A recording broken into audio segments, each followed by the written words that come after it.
There is a book older than any scripture carried in human hands, older than the oldest parchment ever unrolled in a candlelit room, older than the first city, the first kingdom, the first war. It was not written by a scholar or a prophet. It was written in heaven, by a being of fire and light, and it was brought down to earth on the morning the world broke.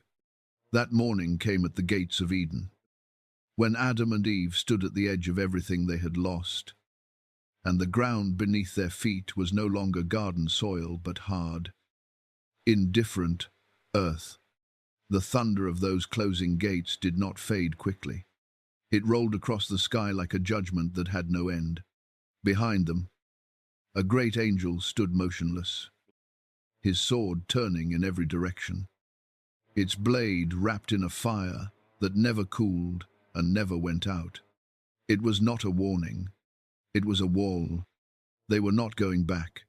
What no one tells you about that moment, the part that gets lost between the lines of every retelling, is what the world outside Eden actually felt like beneath their feet.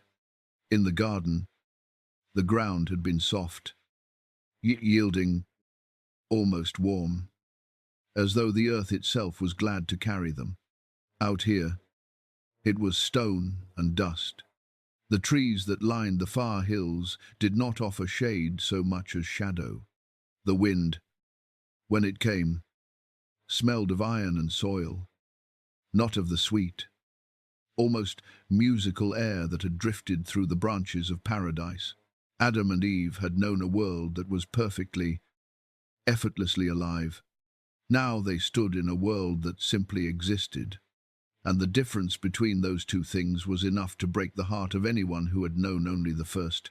Adam fell to his knees, not slowly, not gracefully. He collapsed the way a man collapses when something inside him gives out entirely. His hands pressed flat against the dirt, fingers spread as if searching for warmth that was not there. He did not speak at first. There were no words large enough for what he felt. Grief had a weight to it he had never encountered before, because in the garden there had been no grief, no absence, no loss. He was learning sorrow for the first time, and he was learning it all at once. Eve stood beside him, her face turned back toward the gates that were already vanishing behind the light of the angel's sword. Tears moved down her cheeks in silence. She did not wipe them away. She let them fall, as if even the act of wiping them might make the grief smaller than it deserved to be. She had no words either. Her heart was too full of the wrong kind of fullness, the kind that presses outward without releasing, the kind that feels less like emotion and more like weight. Days passed, then weeks. The sharp edges of their first grief softened only slightly, the way raw stone wears down not into smoothness, but into something less sharp. Still hard, but no longer cutting with every step. They learned to find food. They learned to build fire. They learned that the earth would give its fruit only after labor, and that labor left marks on the body that the garden had never required. Adam's hands, once smooth and unmarked as a child's, grew rough and calloused. Eve learned which plants would nourish and which would harm. They survived. But survival and living are not the same thing, and both of them knew it. What kept them from despair was prayer.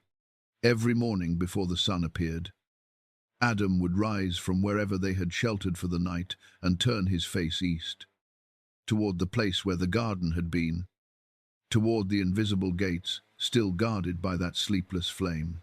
He would lift his hands to the sky and speak, not with the formal language of supplication, but with the raw, unguarded honesty of someone who has nothing left to hide. O Lord, do not forget me.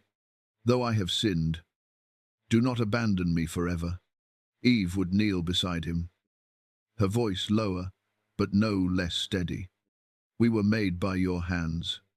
If you turn away from us entirely, we are nothing but dust with breath in it. These were not polished prayers. They were not rituals built from tradition. They were the cries of two people who had known the presence of God as something as immediate as sunlight on skin, and who were now learning to call out for him across a distance they did not fully understand. At night, Adam would sit beneath the stars and stare upward with the particular kind of longing that has no resolution. He had seen angels in the garden, beings of living light, moving among the trees with an ease that suggested they belonged to a reality far larger than the one visible to mortal eyes. He wondered now whether they still watched, whether they still knew his name, whether the God who had walked with him in the cool of the evening still heard the sound of his voice. One evening, tired beyond the tiredness of the body, Adam turned to Eve and asked the question that had been living at the center of him for longer than he could measure. Do you think he will ever forgive us? Eve looked down at her hands for a long moment, hands now roughened by work and weather, and she said quietly, I do not know, but I will keep praying until I hear his voice again. That night, something shifted in Adam's prayer. He did not ask to return to Eden. He knew that door was closed. What he asked for was smaller and at the same time far larger than paradise. He asked simply not to be left in the dark. Teach us how to live in this world, he said, his voice breaking at the edges. Give us something, some sign, some word, so that we may know you have not turned away forever. The prayer rose into the silence of the desert night. The stars did not move. The wind gave no answer. But in the highest heaven, in the place the book of Raziel would later describe as Araboth, where the throne of God burns with a light that makes the sun look like a candle, that prayer was heard, and God, in the infinite depth of his mercy, decided that, though the gates of the garden would remain closed, the gates of heaven would not. The morning that followed Adam's prayer began like any other morning outside Eden. The sky lightened in the east from black to deep blue, then from blue to grey. The same, slow, indifferent process that had repeated itself every day since their exile began. Adam had fallen into a restless sleep some time before dawn, his body finally surrendering to exhaustion even when his mind would not. Eve lay beside him, one hand curled beneath her cheek, her breathing slow and measured. The ground was cold. The air carried the faint smell of dust and dry grass. There was nothing, in those first moments before full waking, to suggest that this day would be any different from the 100 that had come before it.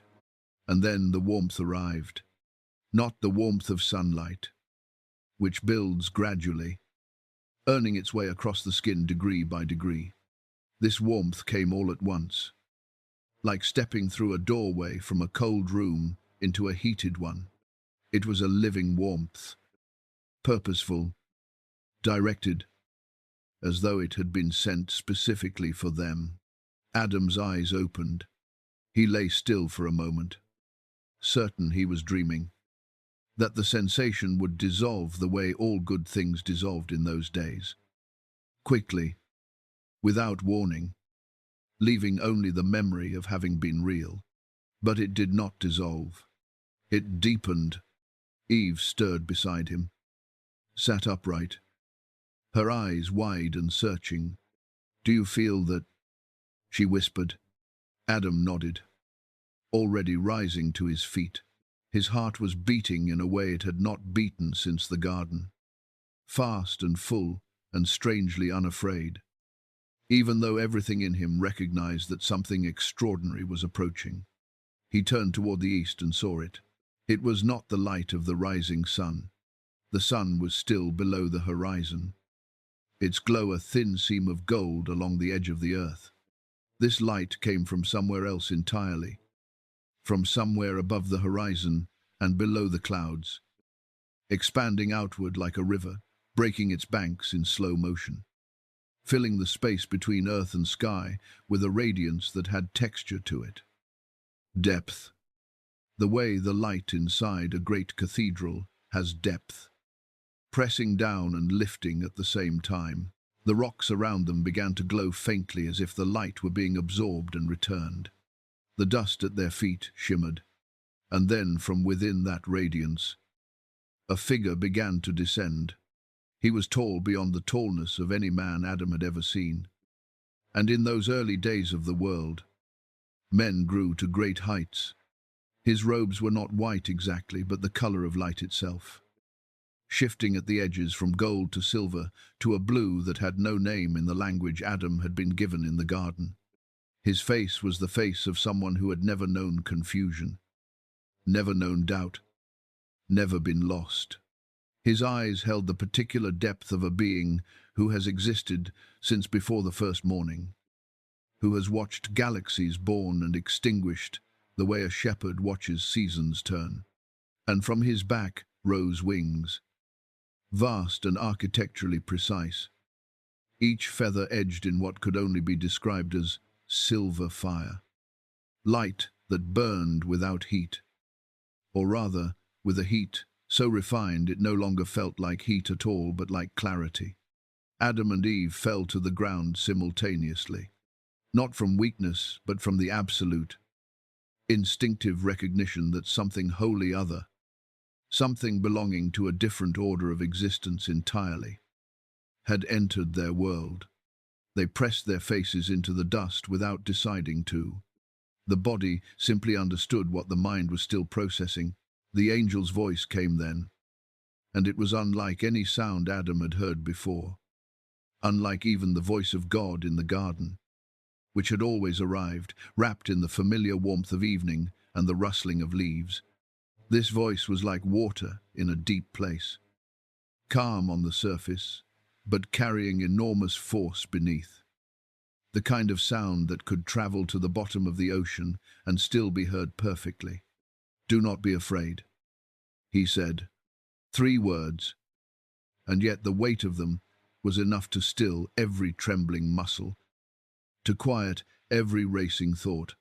"I am Raziel, keeper of the secrets of God. The Lord has heard your prayer. Adam, though you have sinned, he has not forgotten you. Rise and receive what I have been sent to give." Adam lifted his head slowly. The way a man lifts his face into wind he is not sure he can withstand. His eyes were filled with tears, but these were not the tears of sorrow that had been his constant companions since the exile. These were different. These were tears that came from a place deeper than grief, from the place where grief had been living so long it had begun, just barely, to transform into something else. Raziel extended his hand. In it rested a book. It was small enough to carry, but large enough to feel significant. Its cover the color of deep ocean water at noon, a living sapphire blue that shifted and moved as though something inside the book were breathing. Letters of fire moved across its surface, rearranging themselves continuously, as though the book were still being written, still becoming what it was meant to be. Adam reached out with both hands, trembling visibly, and when his fingers made contact with the cover, warmth flooded through him so completely and so suddenly that he gasped. It was not the warmth of the morning air that had woken him. It was the warmth of being known, of being held in the attention of something infinite and entirely personal at the same time. It was the warmth of being loved by something that understood fully what you were and chose you anyway. Raziel spoke once more, his voice now carrying the particular tenderness of a messenger who understands the weight of what he delivers. "Guard this book well. Teach it to your children. Let it be passed down through every generation, so that mankind may never forget that the Lord still watches over them, even in their exile." Then he rose, the light around him intensifying until it was impossible to look at directly. And in a moment that felt both instantaneous and eternal, he was gone. Adam and Eve stood in the ordinary morning air, the book glowing softly between Adam's hands. and for the first time since the gates of paradise had closed behind them with the sound of thunder, they felt something neither had expected to feel again so soon. Hope, not the fragile, conditional hope of people who have convinced themselves things might get better, but the deep, structural hope of people who have just been reminded that they are not forgotten, that the God who made them has not turned his face away. Eve looked at the book, then at Adam, then at the sky, where the real sun was now beginning to rise. She said nothing. She did not need to. Some moments are complete without words, and this was one of them. Adam did not open the book immediately. He held it first, simply held it, the way a man holds something he is not yet ready to fully receive. Something so unexpected and so precious that the act of opening it feels like a responsibility he needs a moment to grow into. Eve sat beside him, close enough that her shoulder touched his, and together they looked at the cover, watching the letters of fire move across the sapphire surface in their continuous, living rearrangement. The morning light was growing around them, the ordinary light of the world outside Eden, and yet the book's own luminescence did not diminish in it. If anything, the contrast made the glow more visible, more particular, more insistent. It was not competing with the daylight. It was simply reminding them that it existed on different terms entirely. When Adam finally opened the cover, he did so with both hands and with the particular slowness of someone performing an act they understand to be sacred. The pages inside were not parchment, not papyrus, not any material that had a name in the language of the new world they were learning to survive. They appeared to be woven from light itself, translucent but substantial, thin enough to see through, yet sturdy enough to turn without tearing. And upon each page were letters and symbols and diagrams written in a script that Adam had never encountered before and yet somehow immediately recognized. It was not recognition with the mind. It was recognition with something older than the mind, something that lived beneath thought and memory, in the part of him that had been breathed into existence by the mouth of God. He did not read the words so much as receive them, the way a dry field receives rain, not actively, not with effort, but with an opening, a yielding, a sudden and total absorption. The first page bore a single sentence in letters of gold that brightened visibly as his eyes moved across them, as though the act of being read caused the words themselves to wake. It said, "In the beginning, before light was separated from darkness, the Most High spoke, and all things came to be." Adam stopped breathing for a moment. He remembered, not as a memory retrieved from storage, not as a fact recalled from learning, but as something lived again in miniature, compressed into a single heartbeat. He remembered the garden. He remembered the moment he first opened his eyes and saw the face of God bending over him, warm and immense and entirely gentle, breathing life into his lungs with the intimacy of a father with a newborn child. He turned the page with hands that trembled slightly and found there the book's own introduction to itself, written as though the book were speaking directly to whoever held it. It named itself the Sefer Raziel HaMalakh, the Book of Raziel the Angel. It declared that within its pages were written 1,500 mysteries, 72 holy names, and the keys to the gates of heaven and earth. Eve had moved even closer now, her chin nearly resting on Adam's shoulder, her eyes moving across the pages with a hunger that matched his own. "What does it say?" she asked, her voice barely above a whisper, as though speaking too loudly might break something. Adam told her, and as the words left his mouth, describing what the book described, The reality of what had been given to them began to settle into their bodies, the way warmth settles after coming in from the cold. Not all at once, but gradually, reaching deeper with each passing moment. They were not abandoned. The book in his hands was proof of something that the closed gates and the burning sword had seemed to disprove entirely. They were still being cared for, still being guided, still held within the attention of the one who had made them. The book was divided into sections, each one a different layer of the world's hidden architecture. The first section described the structure of the heavens in detail that was at once scientific and devotional, precise as a blueprint and beautiful as a poem. There were 7 heavens, stacked one upon the other in ascending glory, each one governed by angels of increasing radiance, each one serving a different function in the vast machinery of creation. Adam read aloud, tracing the diagrams with one careful finger, following lines that showed the arrangement of celestial realms in relation to the earth and to one another. The second section was a catalogue of angels so extensive that it occupied more pages than anything else in the book. Here were the names Adam had wondered about during all those nights of staring at the stars. He had seen angels in the garden. Yes, moving among the trees with their shimmering, half-visible forms. But he had never known their names, never understood their functions, never grasped the sheer scale of their numbers. Now the book told him, Michael, the great prince, standing at the right hand of God. Gabriel, the divine messenger who carries the word of heaven into the world of men. Uriel, the light of God, guardian of the eastern gates of Eden, the very angel whose sword still burned behind them.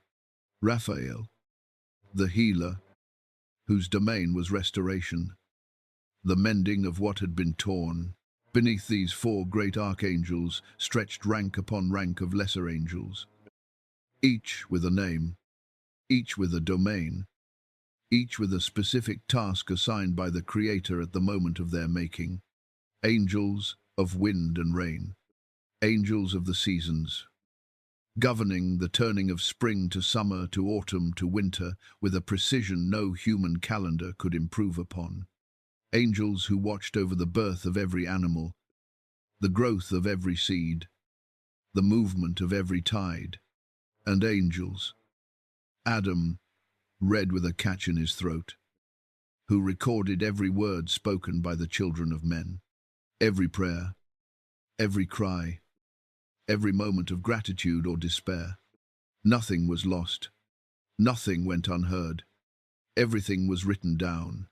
Eve listened to all of this with her eyes closed and her hands folded in her lap. And when Adam paused, she said softly, almost to herself, the words that would become perhaps the most important thing either of them said in those first days outside the garden. We are not alone, even here. Even now. They are still watching. Adam looked at her. He looked at the book. He looked at the sky above them. Ordinary sky. Blue and cloudless. And yet now impossibly full of invisible presence. Layered with beings and purposes he was only beginning to understand. He nodded. And then he turned to the section of the book that he had been approaching with the most awe and the most caution. The section whose existence had been hinted at in the book's own introduction, and whose reality now confronted him directly in letters of fire so bright he had to squint to read them. The 72 names of God. He did not speak them aloud. He knew without being told that these were not words to be tested carelessly, not sounds to be produced without the full weight of reverence behind them. These were not names as a man names a river or a mountain.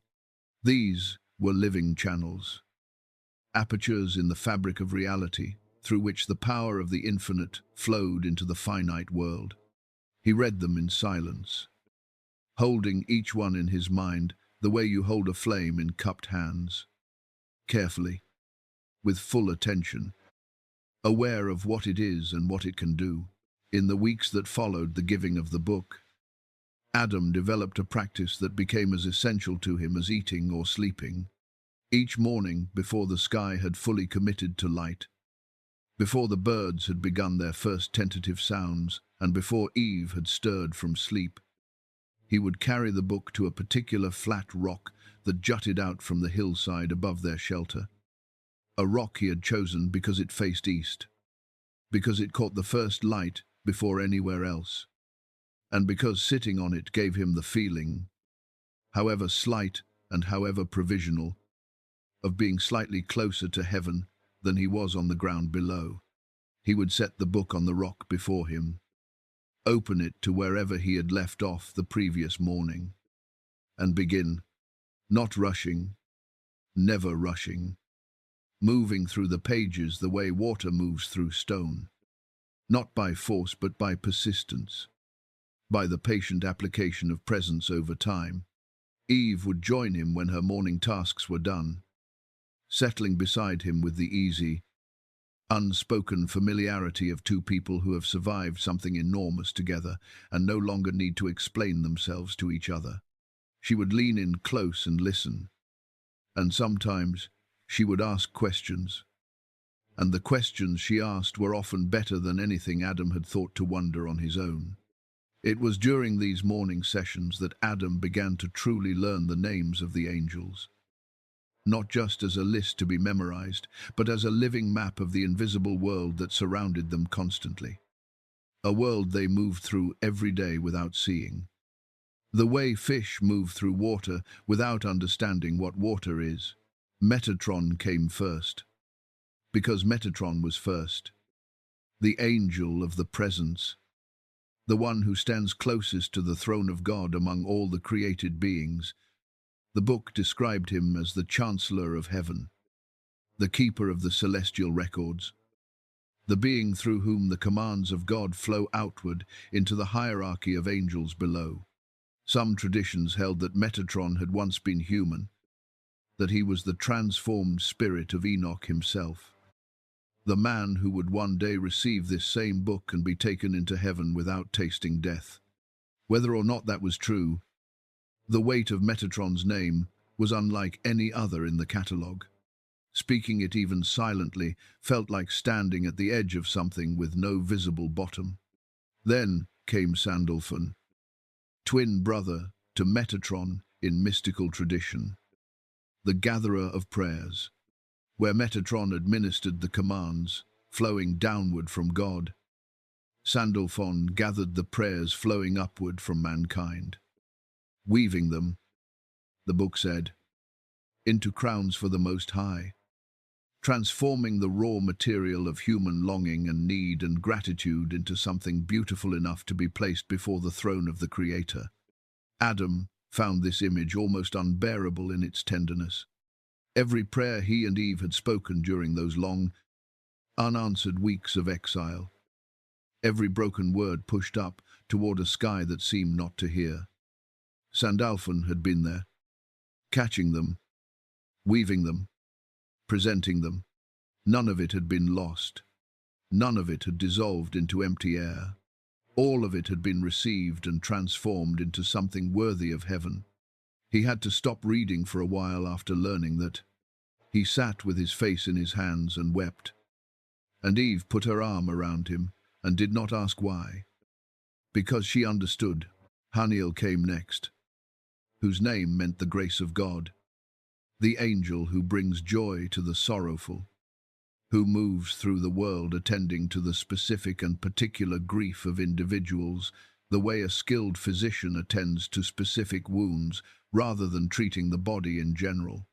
Then Chamuel, whose name meant the one who sees God, the angel of those who are lost, who helps the wandering find their direction again, not by appearing dramatically and pointing the way, but by working subtly within the heart, adjusting something in the quality of attention so that what was invisible suddenly becomes visible. What was confusing suddenly makes sense. Adam thought about the past weeks as he read about Chamuel. He thought about the mornings when he had woken with no sense of direction, no sense of purpose, no idea how to face another day in the broken world. He wondered now whether those moments when something had shifted, when a small but real sense of what to do next had arrived, without apparent cause, whether those moments had been Chamuel at work, unseen and unannounced, doing quietly what his name described. The book continued. Raphael, the healer, whose domain was not only the body but the soul, tending to wounds that no physician with physical tools could reach. Uriel, the light of God, stern and magnificent, whose fire still turned at the gate of Eden, but whose purpose was not punishment so much as preservation, guarding the sacred from the premature. Yofil, the beauty of God, who brought wisdom to the confused and illuminated the minds of those who studied the sacred texts. Azrael, the angel of transitions, who stood at the threshold between life and death, not as an executioner, but as a guide, ensuring that the journey between worlds was made with dignity and care. With each name Adam added to his understanding. The world around him changed, not physically, not in any way another person would have noticed from the outside, but internally. The landscape of his perception expanded. The rocks and dust and thorns of the world outside Eden remained exactly as uninviting as they had always been. But behind them, through them, Adam was beginning to see the invisible architecture that sustained them. The vast and intricate network of purposeful beings who kept the whole enterprise of creation running with the precision of something whose designer had thought of everything.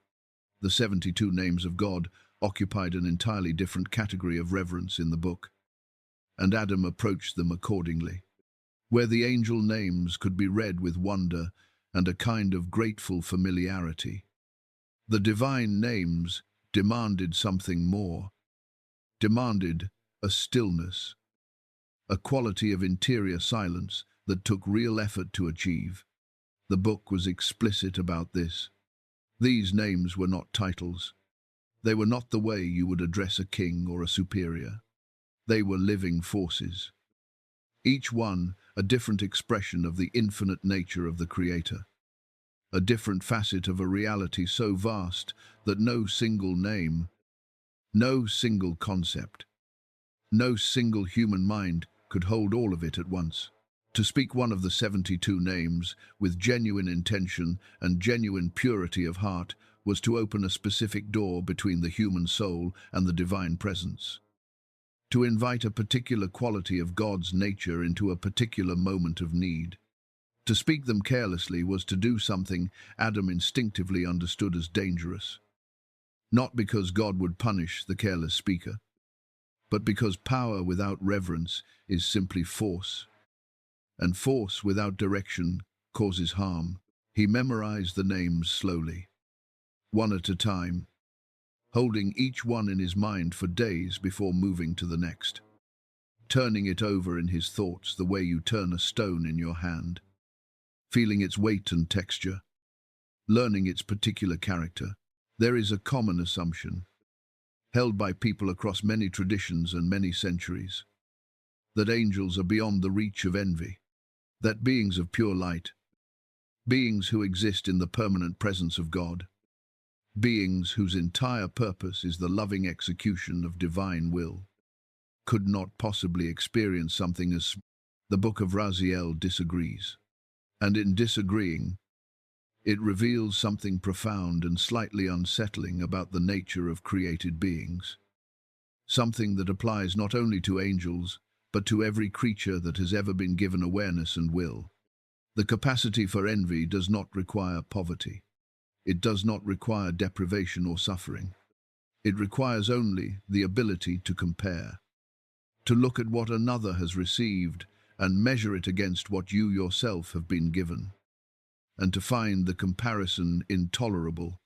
The angels who had served God since before the first star was placed in the sky had never sinned. They had never turned away from the light, never disobeyed a command, never failed in a single one of their countless appointed tasks.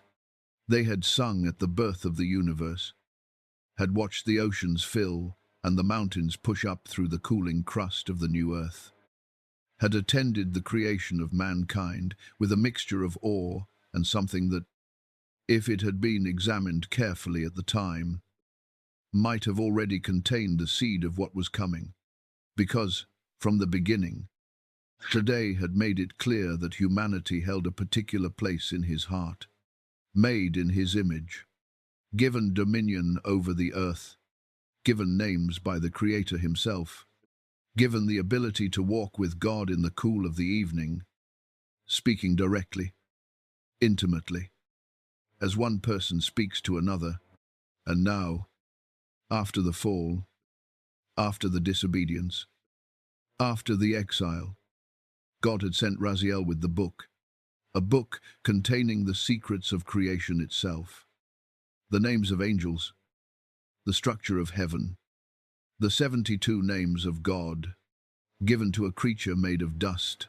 The whisper began, as whispers do, quietly, and in a place where it was least expected, in the highest heaven, where the seraphim circle the throne in endless worship, and the air vibrates constantly with the sound of their praise. A thought formed in the mind of one angel and moved, the way a single drop of ink moves through clear water, spreading outward until the clarity is changed. Why should a mortal possess such knowledge? The thought was spoken aloud by one voice, then echoed by another, then another. The way a stone thrown into still water produces rings that expand far beyond the point of original impact. He was cast out for disobedience, said one. He broke the only command given to him, the single instruction that stood between him and every blessing, said another. And now he is rewarded with the secrets of creation itself. The discontent that gathered in those voices was not the hot, immediate anger of betrayal. It was something colder and more patient. The slow accumulation of a grievance that feels entirely reasonable to the one who holds it, that wraps itself in the language of justice and fairness and what is right. We have served without failing, said one of the angels, his voice carrying the particular pain of those who have done everything correctly and still find themselves watching another receive what they believe should have been theirs. We have never sinned, and yet we do not possess what he has been given. How is this just? These were not demons speaking. These were not fallen beings, not rebels, not the enemies of God. These were faithful angels, angels of light, angels who had served well and would continue to serve well after this moment passed. And yet in this moment, in the space created by comparison and the perception of unfairness, something dark was moving through them. It was a lesson the book of Raziel would embed quietly in its account of these events. A lesson about the universality of temptation and the danger of measuring love by the distribution of gifts. The group that descended that night moved in silence, their wings folded tight against their bodies, their forms dimmed to near invisibility. The world below them was dark, the stars above the only light, and in that darkness Adam and Eve lay sleeping beside the low remains of their evening fire. The book of Raziel rested between them, its glow reduced to something barely perceptible in sleep, a faint pulse of blue-gold light, steady and slow as breathing. One of the angels descended closer than the others, close enough to see the lines of exhaustion still visible on Adam's sleeping face, close enough to see Eve's hand resting near the book's cover with the unconscious protectiveness of someone guarding something precious, even in sleep. For a moment, something in the angel hesitated. There was a recognizable humanity to the scene. Two creatures who had suffered, who had prayed, who had received mercy, and were now sleeping beside the evidence of it with the uncomplicated trust of the genuinely exhausted. But the grievance was stronger than the hesitation. This does not belong to him, the angel whispered. It belongs to heaven. And he reached out and took it. The moment his fingers closed around the cover, the book flared, a burst of heat that shot through his hands like a current, sudden and sharp enough to make him cry out. But he held on, gripping it with the determined strength of someone who has already decided and will not be turned back by pain. The group of angels rose together, the book in their hands, and flew toward the western edge of the world, where the great ocean stretched out beneath the moon like hammered silver. They moved quickly, without speaking, and when they reached the place where the land ended and the water began, one of them said simply, "Cast it into the deep." And they did. The book fell through the night air, tumbling end over end, its light flickering as it descended. Then, with a sound like distant thunder, it struck the surface of the ocean and was swallowed by the dark water, sinking down through the cold layers until it came to rest on the ocean floor, its glow still visible to anything with eyes deep enough to see. Like a lantern dropped into a well, the angels turned and flew back toward heaven. In the throne room of the Most High, God watched all of this with the particular stillness of someone who is not surprised, who has seen the end of the story from its beginning and is already preparing the response. He called Rahab, the great angel of the ocean depths, the keeper of the waters and all that moved within them, and gave him his instructions. "Go," God said, "retrieve what has been cast away. Return it to Adam, for it was given by my command, and the envy of heaven cannot unmake what my mercy has decided." Adam woke the way he always woke, gradually, reluctantly, his body pulling itself up from sleep the way a man pulls himself up from deep water, fighting the weight of it, surfacing into the cold reality of the world outside Eden with the same low-grade grief that greeted him every morning. For a moment, in that half-conscious space between sleep and full waking, he felt nothing unusual. The sky above him was the pale, uncommitted grey of very early morning. The fire had gone completely cold beside him. Eve was still asleep, her breathing slow and even. Everything was exactly as it should have been. He reached out his hand toward the place where the book always rested, the place between them that had become as natural and expected as any other feature of their daily life, the place where the warmth always was, where the faint blue-gold glow always pulsed in the darkness like a small, reliable heart. His hand found cold ground. He reached further, fingers spreading, searching. Nothing. Still nothing. The cold of the ground beneath his palm was total and indifferent and absolute. Adam sat up. He looked at the space between himself and Eve, at the flattened patch of earth where the book had lain, at the slight depression in the dust that marked where it had rested night after night. Empty. He looked to his left, his right, behind him, around the dead fire, beneath the edge of the rough cloth they used as a blanket. His movements were still controlled, still sequential, still the movements of a man who believes there is a rational explanation and that he will find it in a moment.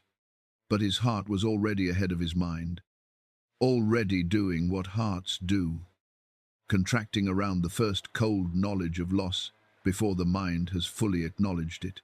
Eve woke to the sound of his voice calling her name. She came up from sleep quickly, the way mothers come up from sleep, fully present in an instant, her eyes already scanning the environment before she had consciously decided to look. She saw his face first, and his face told her everything before a single word did. He was kneeling in the dirt, both hands pressed flat against the ground where the book had been, and the expression he wore was one she had only seen on him once before. At the gates of Eden, when the thunder of the closing doors had rolled across the sky and the reality of what had happened had arrived in his body all at once. "The book," she said, Not a question. He shook his head. Eve was on her feet in seconds, moving in widening circles around their campsite, looking under rocks, behind the scrub brush, along the line where the firelight would have reached in the night. Nothing. Adam rose and began searching in the other direction, his movements growing less methodical and more desperate with each empty-handed moment. His breath coming faster, his voice when he spoke dropping to a register that carried a quality of grief too large and too immediate for ordinary speech. "No," he said, again and again, quietly, to no one in particular, to himself, to the sky, to the God he had been praying to every morning for as long as he had been alive outside this garden. "No, please, not this. Not after everything." He stopped moving. He stood in the middle of the empty landscape, with his arms at his sides and his hands open and upturned. And he said, louder now, not loud but directed, aimed upward with the precision of a man who knows exactly who he is speaking to, even when he cannot see them. "Lord, where is it? What have I done wrong? Have I not guarded it as you commanded? Have I failed already? Have I already proven the angels right? That I was not worthy of what you gave me?" The last question was the one that broke him. He fell to his knees again, his hands clutching the dirt, and he wept with the particular despair of a man who fears that his worst understanding of himself has just been confirmed. Eve knelt beside him. She did not try to stop his weeping. She understood that some griefs need to move through a person completely before they can be answered. That interrupting them is not kindness but impatience dressed as comfort. She put her hand on his back and stayed there, present and steady, while the morning light continued its slow expansion across the sky around them. And then the light changed. From the east, where the sun was now beginning to send its first real light across the horizon, a different light appeared, not golden like the dawn, not white like the noon sky. This was a light with blue in it, deep and oceanic, the color of water in a place where the sun has never reached. A color that had no business being in the morning sky, and yet was there, undeniably, expanding slowly, purposefully, moving toward them across the ground as though it had weight and direction. Adam and Eve rose to their feet together. Eve shielded her eyes. Adam stood with his arms at his sides, his face open. Whatever was coming, he would meet it fully, without flinching, without hiding. From within the blue light stepped a figure unlike Raziel in form but unmistakably of the same order of being, taller than a man, carrying the particular gravity of a creature that has existed in regions of creation no mortal has ever visited. His presence suggested depth, the way the ocean suggests depth. Not by showing you its bottom, but by making you aware that it has one and that you could not reach it. In his hands, held with the careful reverence of someone who understands exactly what they are carrying, was the Book of Raziel. Its sapphire cover was wet, still streaming with water from the depths of the ocean, and yet its fire letters burned as brightly as ever, undimmed by the cold and dark of the deep-sea floor where it had rested. Adam made a sound that was not quite a word. His hands came up. Reaching, Rahab stepped forward and placed the book into them, and the warmth of it flooded through Adam so completely and so suddenly that his legs nearly gave way beneath him. "Do not fear," Rahab said, his voice carrying the resonant calm of the deep water he governed. "The book was taken from you, but not by your fault. There are those in heaven who envied what you were given, and they cast it into the sea. But the Lord sent me to retrieve it, for he does not take back what he has freely given." Adam clutched the book against his chest, his whole body shaking with a relief so profound it was physically indistinguishable from grief. Tears ran down his face unchecked. "Thank you," he whispered. Rahab shook his head gently. "Thank the Lord, not me.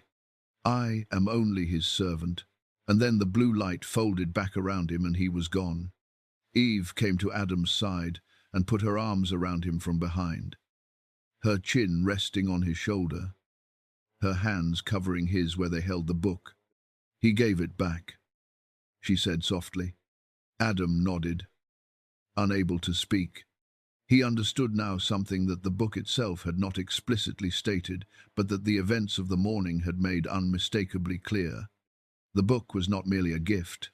It was a covenant, a living, active promise that no matter how far mankind fell, no matter how great the sin or how deep the exile, no matter even whether heaven itself turned away in envy or disdain, the mercy of God was greater, greater than the angels, greater than the ocean, greater than the distance between the closed gates of Eden and the cold ground where two exiled creatures knelt in the dust, holding a glowing book and learning, slowly and at great cost, what it meant to be loved. Time moves differently when you are living it than when you are reading about it afterward. In the reading, generations pass in sentences. A name leads to a name leads to a name, and the centuries compress into a list that the eye travels down in seconds. But in the living, each of those names was a person who woke every morning into a world that still bore the marks of the original exile, who felt the distance from Eden not as history, but as a present condition. A weight carried in the chest, an absence sensed the way you sense the absence of something that should be there, even when you cannot precisely name what is missing. The book of Raziel passed through these lives one at a time, hand to hand, generation to generation. Each transfer, a small ceremony of trust. Each new keeper, accepting not just a physical object, but a responsibility that connected them backward to Adam and Eve, weeping in the dust, and forward to every descendant who would ever need what the book contained. Seth received it first from his father's hands. In the fading light of an evening when Adam was very old, and the weight of his years was visible in every line of his body, Adam had watched his firstborn Cain descend into darkness, had watched Abel die at his brother's hands in the first act of violence the world had ever witnessed, had grieved those losses with a depth that only a parent can understand. The particular devastation of seeing what you made and loved choose destruction. Seth was different. Seth was, in the deepest sense, the continuation of what Adam had hoped to be, gentle and thoughtful and possessed of a reverence for the sacred that seemed to come not from instruction, but from something innate, something that had been placed in him before he was born. When Adam put the book in Seth's hands, he said only what he needed to say. "What I am giving you is not mine to give. It was given to me by God himself, through an angel, on the worst morning of my life. Guard it as you would guard your own soul. Teach it to your children. Never let it be lost." Seth carried the book faithfully through his long life, reading it in the mornings as his father had done, turning its luminous pages in the pre-dawn quiet while the world around him slept.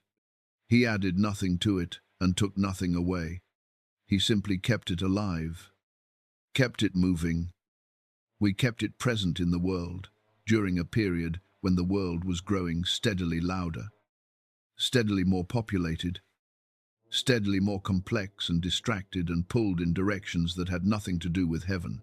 From Seth, the book passed to his son Enosh, in whose days, the ancient texts tell us, people first began to call upon the name of God in public worship, gathering together to pray in a way that was communal and intentional rather than solitary and desperate.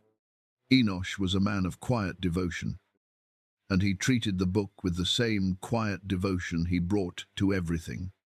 Carefully, consistently, Without drama, the book passed from Enosh to Kenan, and from Kenan to Mahalal, and from Mahalal to Jared, each man in turn carrying the thread through his generation, ensuring that the golden cord, running from Adam's hands down through time, never broke, never frayed, never was set down in a moment of distraction and forgotten.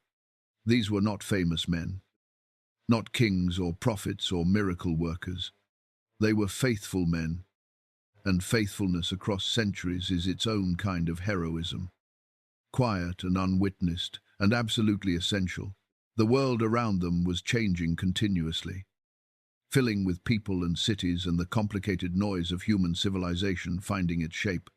But in each generation there was one person who knew about the book, who kept it safe, who read it and understood that behind all the noise and complexity of the visible world there was a silent, luminous order that the book mapped, and that the map was worth preserving. Jared was an old man when he called his son to his side and placed the book in hands that would carry it further than any before them. His son was a young man of unusual stillness. Not the stillness of passivity or emptiness, but the stillness of deep water, which is still on the surface precisely because it has great depth and movement below. His name was Enoch. Enoch was, from his earliest years, the kind of person who made other people slightly uncomfortable with his quality of attention. Where others looked at the world and saw it, Enoch seemed to look through it, as though the visible surface of things was only the first layer of something much more extensive. He spent long hours alone in the hills, not because he disliked people, but because solitude had a texture for him that company did not. A particular quality of openness, in which the presence of something beyond the visible world was easier to sense. He was slow to speak and quick to listen, and when he did speak, what he said had the characteristic of having been thought about for a long time before being released into sound. When Jared placed the book in his son's hands, Enoch felt the warmth of it travel up through his palms and into his chest in a way that was familiar from the stories he had been told all his life, and yet still startling in its immediacy, its physical reality. He had known about the book since childhood. He had grown up understanding that it was the most sacred object in the world, that it connected his family directly to Adam, and through Adam to God himself. But knowing about something and receiving it are different experiences entirely, and the difference arrived in Enoch's body as a kind of commissioning, a sense of purpose settling into him with the weight and clarity of something that has always been true, finally becoming conscious. He carried the book home that evening and sat with it until long after midnight, reading by its own soft light, turning pages he had been imagining all his life, finding in them exactly what the stories had promised, and also something the stories could never have fully conveyed. The living quality of the text, the sense that it was not merely being read, but was actively reading him back, perceiving him, responding to the particular shape of his understanding and his need. He read about the seven heavens and felt them as realities rather than descriptions. He read the names of the angels and felt their presence as a warmth around him that the night air could not account for. He read the 72 names of God and sat for a long time afterward in a silence so complete it had a sound to it. The sound of the world stripped of its ordinary noise, vibrating at its fundamental frequency. He was 35 years old. He would study the book for 300 more years before the sky opened for him. The night it happened, Enoch was alone on the hilltop he had claimed as his reading place over the 3 centuries of his study. A broad, flat outcropping of pale stone that caught the last light of evening and held it longer than the ground below, as though the rock itself was reluctant to let the day go. He had been reading for hours. The book opened before him, its pages casting their familiar soft luminescence upward onto his face. He was deep in a section he had read many times before, the section describing the structure of the seventh heaven, Arabot, the place of the throne. He knew the words by memory, and yet they never became merely familiar, never settled into the comfortable dullness of recitation. Each reading found something new in them, some angle of meaning he had not previously perceived, some resonance between the text and his own accumulated years of prayer and observation that had not been available to him on previous readings. He was an old man by the reckoning of those around him, though his body did not carry age the way other men's bodies did. And yet inside him burned the same quality of hunger that had driven him up this hill on the first night he received the book. The same bottomless appetite for the presence of the God whose nature he had been studying his entire adult life without reaching anything resembling a conclusion. The stars above him were very bright. The air was still. The world below, with its fires and its voices and its complicated human noise, was quiet at this hour, and the quiet had the particular texture he had learned over centuries to recognize as significant, the texture of a moment that is about to become something other than ordinary. The change began with the stars. They brightened first, not dramatically, not with the sudden flare of a meteor or the slow pulse of a distant fire, but with a deepening, a sharpening, as though someone had cleaned the lens through which the universe was being viewed, and the true intensity of the light was now arriving without the usual filtering of distance and atmosphere. Then the air warmed. Not the warmth Enoch associated with the book, though that warmth was present too, but something larger, encompassing, a warmth that seemed to come from every direction simultaneously, from above and below and from within his own chest, as though his body were being gently reminded of a temperature it had always been meant to operate at, but had never quite achieved in 3 centuries of living in a world that ran somewhat cooler than its original design intended. Enoch closed the book. He did not decide to close it. His hands simply did it, with the certainty of people who act correctly in important moments before conscious thought has caught up with instinct. He set it on the stone beside him and sat very still, his hands resting on his knees, his face upturned.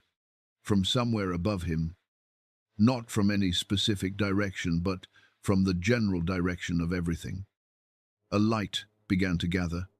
It was not the blue ocean light of Rahab, not the expanding radiance of Raziel's arrival. This light was white, but white the way the absence of color is white. White that contained every other color within it, the way silence contains every sound. It built slowly, over minutes that felt longer and shorter simultaneously, the way significant time always does. And from within it came a voice. It spoke his name, just his name, nothing else. 2 syllables. And yet those 2 syllables carried within them everything that a name can carry when spoken by the one who originally conceived of the person bearing it. Recognition, affection, purpose, the full weight of a relationship 300 years in the making. Enoch said, "Yes, Lord." And then the world he had known for 3 centuries fell away beneath him. The sensation was not frightening. He had expected, somewhere in the back of his understanding, that if this moment ever came, it would arrive with terror, with the overwhelming force of the genuinely supernatural breaking through the membrane of the ordinary. But it was not like that. It was more like being picked up by something that had always been there, always been large enough to carry him, that had simply been waiting for the right moment to do so. He rose through the clouds, through the upper atmosphere, through the darkness between the earth and the first layer of heaven, and the earth below him became what it truly was from this perspective, a luminous, breathing, extraordinarily beautiful object suspended in an immensity of dark space. fragile and magnificent simultaneously. The kind of thing that makes every conflict and grievance and petty human misery seem exactly as small as it actually is, while also making every act of love and courage and faithfulness seem exactly as large and significant as it actually is. The first heaven, Shamayim, opened around him like a room whose ceiling had been lifted away. He saw the storehouses of rain, vast crystalline chambers where water was held in suspension, organized and ready, waiting for the command that would send it falling to the fields below. He saw the angels of weather moving among the clouds with the purposeful ease of craftsmen who have been doing their work for so long that efficiency has become instinct. In Rakia, the second heaven, he saw the great halls of record, stretching in every direction further than any eye could follow, lined with books from floor to ceiling, each book a life, each page a day, each word a moment chosen by a creature with the terrifying and beautiful gift of free will. In Shahakim, the third heaven, he wept at the garden of righteousness, at the sight of trees heavy with fruit that gleamed with an inner light, at the souls of the righteous resting among them with the particular peace of people who have finished something difficult and know it. In Zebul, the fourth heaven, he saw the heavenly Jerusalem, the eternal city that the earthly city was always reaching toward without quite arriving at. And at its altar, the archangel Michael, immense and radiant, offering the prayers of mankind like incense before the throne above. In Maon, the fifth heaven, the sound alone was enough to stop thought entirely. The angels there sang without ceasing and without fatigue, and the music they made was not merely beautiful but structurally necessary, woven into the fabric of creation the way gravity is woven in, the way time is woven in, something the universe would come apart without. And then Araboth, the seventh heaven, the throne. Enoch fell on his face before he saw it fully, his body making the decision independently of his will, because some things the body knows before the mind does. The light was total, the sound was total, and in the midst of it all, a voice, gentle as a father's voice at the bedside of a sleeping child. Do not fear, Enoch, you have walked with me on earth. Now you will walk with me here, and you will not taste death, for I will take you to myself. There is a particular kind of darkness that descends on a world that has forgotten what it was made for. It is not the darkness of ignorance, which is simply the absence of information and can be remedied by learning. It is the darkness of deliberate turning away, of a collective decision, made gradually and then all at once, to look in every direction except the one that matters. By the time Noah came of age, this was the darkness that covered the earth. The descendants of Cain had spread across the land like a stain spreading through cloth, building cities of stone and ambition, filling them with the noise of commerce and cruelty, creating cultures organized around the acquisition of power and pleasure and the domination of the weak by the strong. Even the descendants of Seth, the righteous line through which the book of Raziel had traveled from Adam's hands down to the present generation, had begun to blur at the edges, intermarrying with the families of Cain, absorbing their values the way water absorbs dye, slowly at first and then thoroughly, until the original color was barely visible. Violence was not exceptional anymore. It was structural, built into the way the world organized itself. The assumption underlying every transaction, every border, every relationship between the powerful and the powerless. The cries of the suffering rose to heaven in a continuous sound, not dramatic or episodic, but steady and unrelenting. The way rain is steady when it has been raining for a very long time and gives no sign of stopping. In the courts of heaven, God looked upon the world he had made with a grief that the book of Genesis describes in terms almost unbearably intimate. His heart was grieved, not his judgment, not his policy.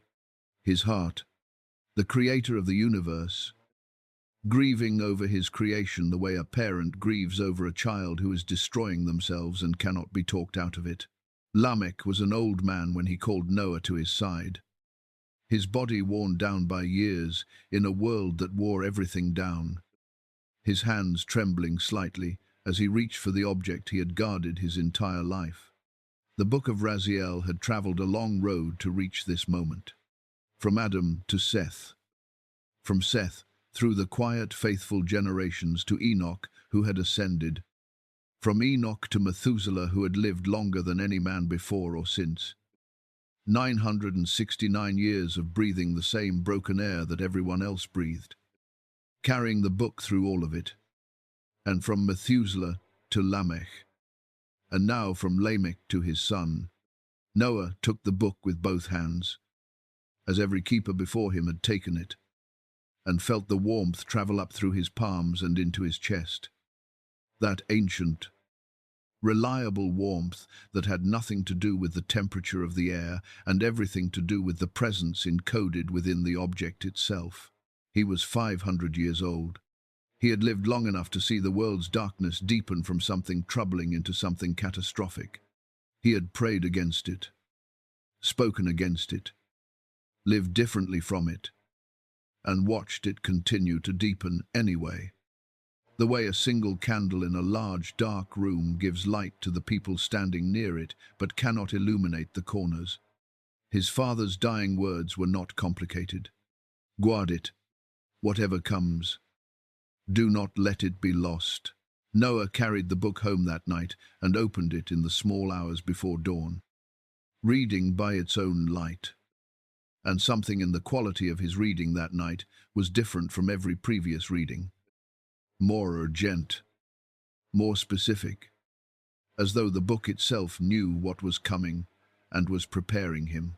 The voice of God came to Noah not in a vision, not in a dream, but in the particular quality of silence that descends during deep prayer, the silence that is not absence but presence, not emptiness but a fullness so complete it pushes ordinary thought aside and leaves room for something else entirely. The message was direct and devastating in equal measure. The end of all flesh has come before me. The earth is filled with violence. I will bring a flood, but you have found favor in my sight. And I will save you, and your family. And then the instruction that changed everything. Open the book of Raziel. The knowledge you need is already written there. Noah turned the pages with hands that were steady despite everything.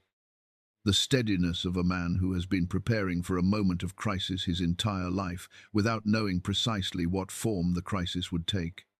And there, in a section he had read before but never with this particular quality of need, he found it, diagrams and measurements and specifications written in the book's living script. Instructions for a vessel unlike anything the world had ever seen or built. 300 cubits long, 50 wide, 30 high, 3 decks, a door, a window, gopher wood, sealed with pitch.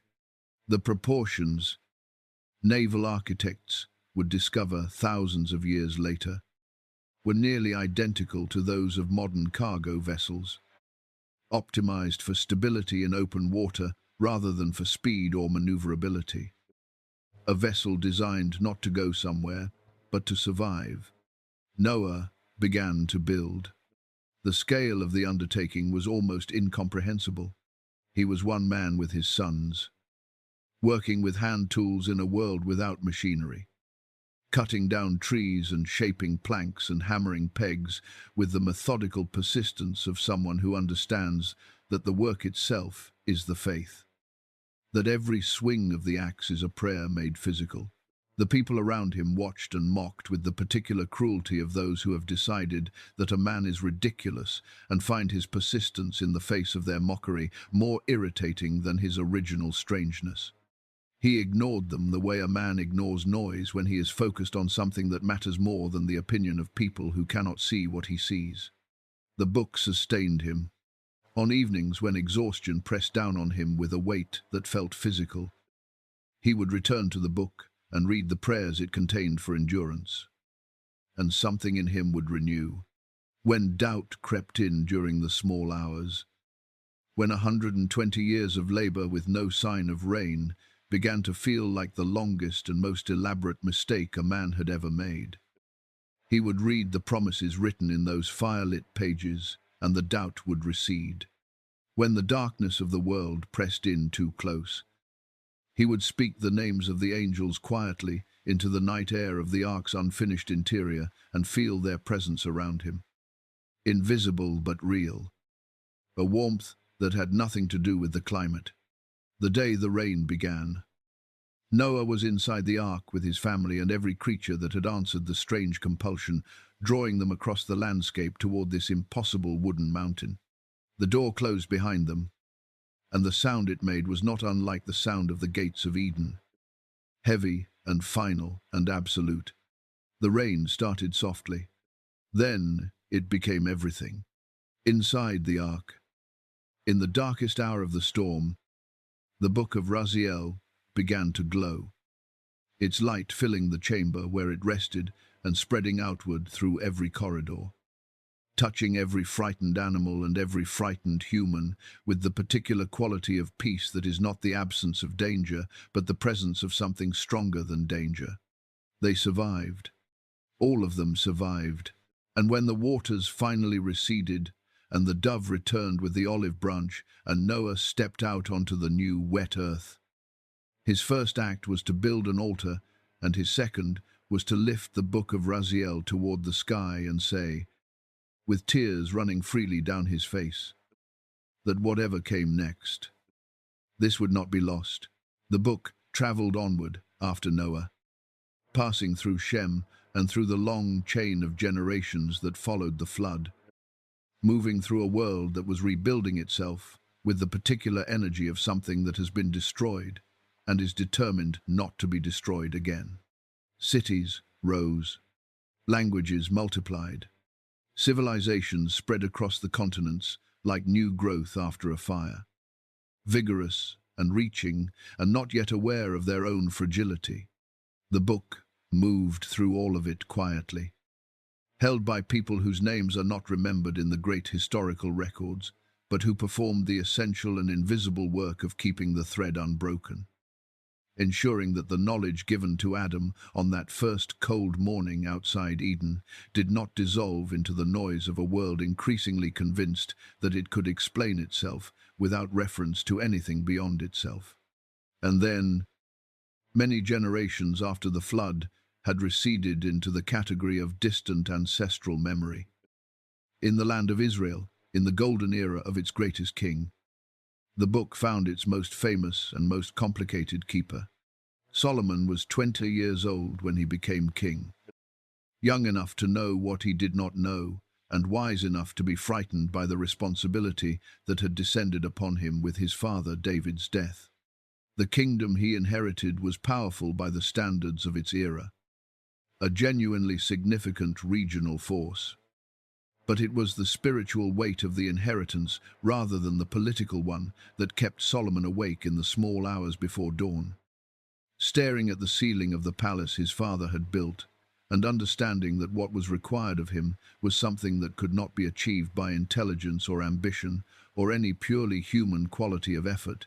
The dream came on the night he traveled to Gibeon to offer sacrifices. And in the dream, God appeared to him with the directness and intimacy that characterized divine communication in that era, before the layers of institutional religion had accumulated between the human heart and the divine presence. Ask what you wish, and I will give it to you. Solomon's answer has been quoted and admired for 3,000 years, and it deserves every bit of the admiration it receives, because it was not the answer of a young man performing humility for an audience. It was the answer of someone who had looked honestly at the task before him and understood what it actually required. Give me a wise and discerning heart. He said, "That I may judge your people with justice and know the difference between good and evil." God's response was everything the answer deserved and more. Wisdom beyond measure and, since Solomon had not asked for them, riches and honor and length of life as well. The gifts that accompanied genuine wisdom, the way warmth accompanies fire. Not the point of it, but the natural consequence. Solomon became what God had promised. He spoke 3,000 proverbs. He composed 1,005 songs. He studied the natural world with a comprehensiveness that astonished everyone who encountered it. Plants and animals and birds and fish. The hidden patterns that connected the visible world into a single coherent system. Kings and queens traveled from the ends of the known world to sit at his feet and go home amazed.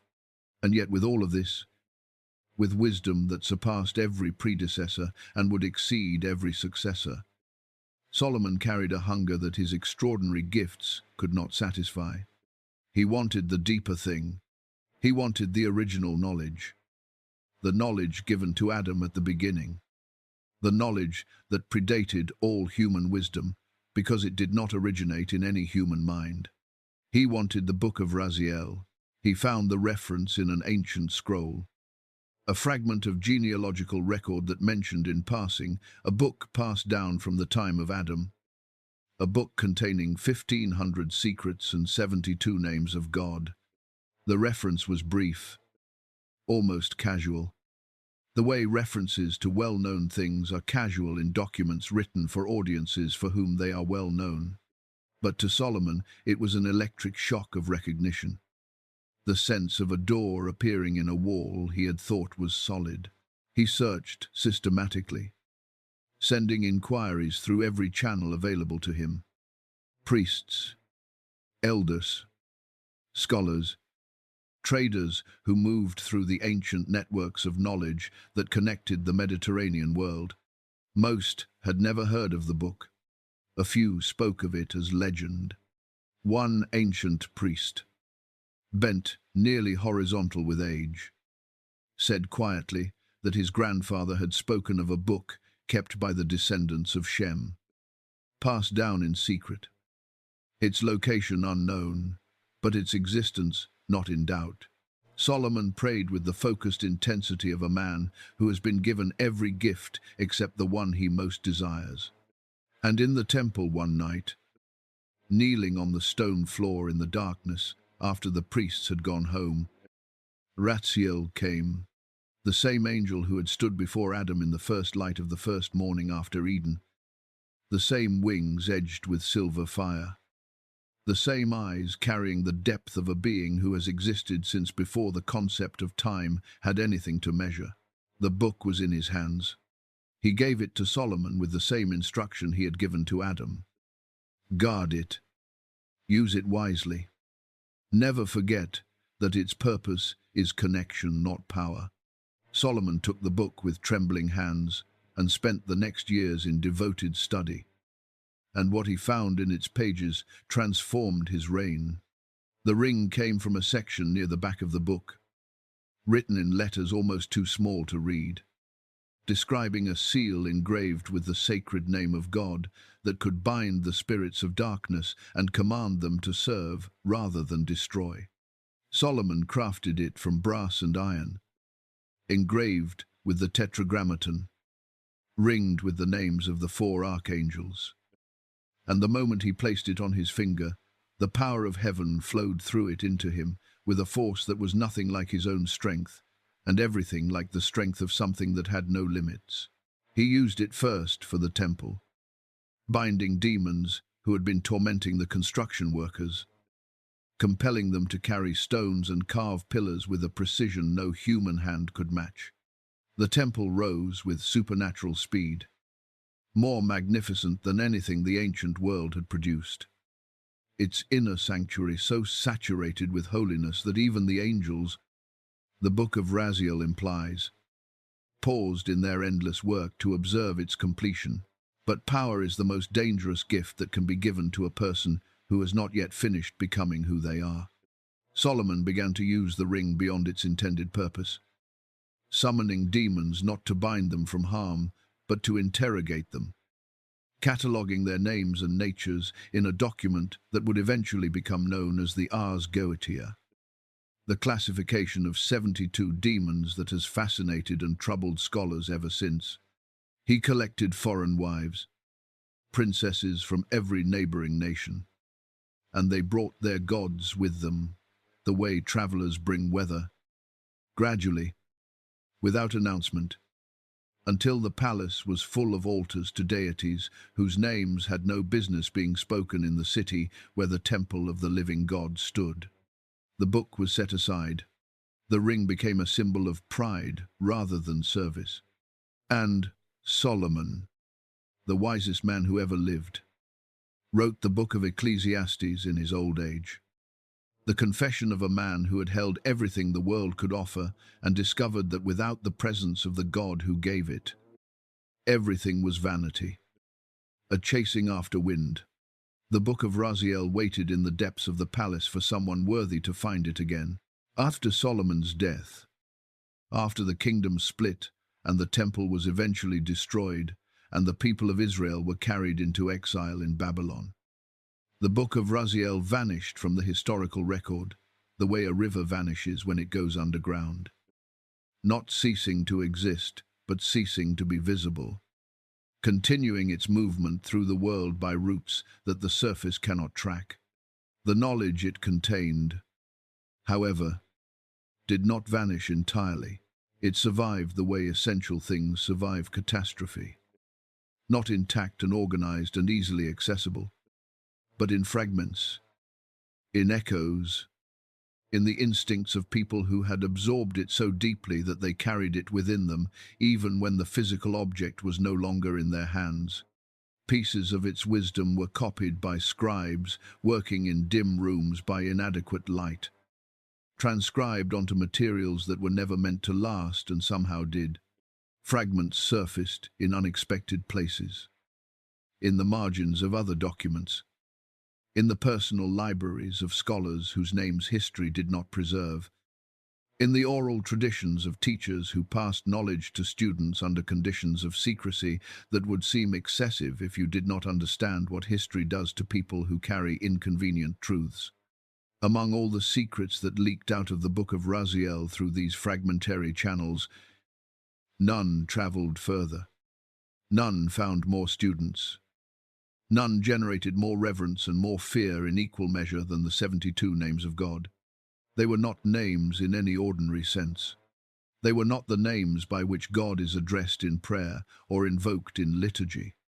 Not Adonai or Elohim or El Shaddai. Names familiar to every person who had ever sat in a synagogue or opened a Torah scroll. These were something different entirely. Something that existed at a different level of reality than ordinary religious language. Closer to the structure of creation itself than to the language of worship. The mathematical precision of their origin was itself a kind of proof of their authenticity, or at least a kind of argument that demanded serious attention from anyone who encountered it. They were hidden within 3 consecutive verses of the book of Exodus, in the account of the parting of the Red Sea. 3 verses, each containing exactly 72 Hebrew letters, arranged in a specific pattern that the mystics called Boustrophedon, the first verse written left to right, the second right to left, the third left to right again, the 3 lines interlocking the way the teeth of 2 gears interlock, producing, when read in vertical columns, 72 triplets of letters, each one a name, each name a key. The elegance of this encoding was staggering to those who first perceived it. The idea that at the moment of the greatest miracle in Israel's history, at the precise instant when God parted the waters and walked his people through on dry ground, the text recording that miracle was simultaneously encoding the 72 names of the power that performed it, hidden in plain sight for centuries, waiting for the eyes capable of seeing them. Rabbi Akiva was not born with those eyes. He developed them over decades of effort so sustained and so costly that his story reads less like a biography and more like an argument about what human beings are capable of when they refuse to accept the limitations others assign to them. He was a shepherd, illiterate, unlearned, unremarkable by every external measure. Until the age of 40, his wife Rachel saw something in him that no one else was looking for. A quality of mind and spirit that formal education had never had the opportunity to shape. And she believed in it with the particular fierce certainty of someone who knows they are right, even when the evidence has not yet arrived to support them. She sacrificed everything to give him the time and resources to study. He sat with children in the schoolhouse and learned the alphabet at an age when most men are already planning the remainder of a life whose shape is fixed. He was mocked. He continued anyway. He studied for 24 years and emerged as the greatest Torah scholar of his generation. Perhaps of any generation. The man whose interpretive method shaped the entire subsequent development of Jewish law and thought. It was during those years of study. Somewhere in the vast territory of texts he was exploring with the hunger of someone who came to learning late and has no time to waste, that Akiva encountered a fragment, a manuscript, incomplete and damaged, its edges burned, its ink faded to the threshold of legibility, tucked into the library of an old synagogue in a town whose name the records do not preserve. It contained the 72 names, or enough of them to understand what they were and what they did. Akiva approached them with the combination of reverence and rigor that characterized everything he did. He did not speak them immediately, did not test them with the impatient curiosity of someone who has found a new instrument and wants to hear what sound it makes. He studied them for years, understanding their structure, their relationships to one another, their connections to the passages of Exodus from which they had been extracted, their place within the larger architecture of Jewish mystical thought that was slowly assembling itself around him as he learned. And then one night, a plague moved through his village with the terrible efficiency of disease in a world without medicine, entering houses at random, taking children with the casual indifference of a force that has no awareness of what it is destroying. A child lay dying in a house near Akiva's own, her mother beside her, in the particular rigid stillness of a person who has exhausted every physical resource and is now simply present, simply refusing to leave, holding the space with her body because her body is the only thing she has left to offer. Akiva went to the house. He sat for a long time in silence, his hands folded, his eyes closed, his mind moving through everything he understood about the name associated with healing, with restoration, with the divine power that the mystics described as the force that knits together what has been torn apart. When he finally spoke the name, he whispered it, one syllable at a time. With the full weight of everything, he was behind each sound. The air in the room changed. The child's labored breathing steadied. Her color, which had been the gray of something departing, returned. She opened her eyes, sat up, asked for water. Akiva left before the mother had finished weeping with relief. Walking home through the night air with his hands shaking and his heart full of something that was not pride and not satisfaction, but something closer to terror. The terror of having touched a power so far beyond his own that the distance between them was not a gap, but an abyss. He understood viscerally what he had only understood intellectually before. That these names were not tools. They were invitations, channels through which the infinite agreed, under specific conditions of humility and purity and genuine need, to flow into the finite world. To use them without those conditions was not merely ineffective. It was a form of presumption so profound it bordered on a kind of violence against the sacred. He spent the rest of his life teaching this distinction, insisting on it, refusing to transmit the names to anyone who had not first demonstrated years of righteousness and the kind of humility that cannot be performed but only grown slowly, through suffering and service, and the gradual, painful relinquishment of everything the ego wants to hold on to. One of the most extraordinary things about the Book of Raziel is not any single secret it contains, but the fact that it attempts something no other text in the ancient world attempts with quite the same combination of confidence and detail. It attempts to describe the structure of the invisible universe, not metaphorically, not in the vague and beautiful language of poetry that gestures toward transcendence without committing to specifics, but with the precision of a cartographer who has actually visited the territory being mapped and returned with notes. The seven heavens described in its pages are not symbols or allegories, not theological abstractions dressed in the clothing of geography. They are places, with characteristics and inhabitants and functions as specific and as real. The book insists, as the hills and valleys of the physical world that Adam and Eve had learned to navigate after their exile from the garden. This was exactly the kind of claim that made the religious authorities of every subsequent era deeply uncomfortable. Because a map implies access, and access implies that the ordinary person, the unordained, the uninitiated, the person without institutional credentials, might be able to find their own way to the places the map describes without the guidance of those who have appointed themselves as gatekeepers.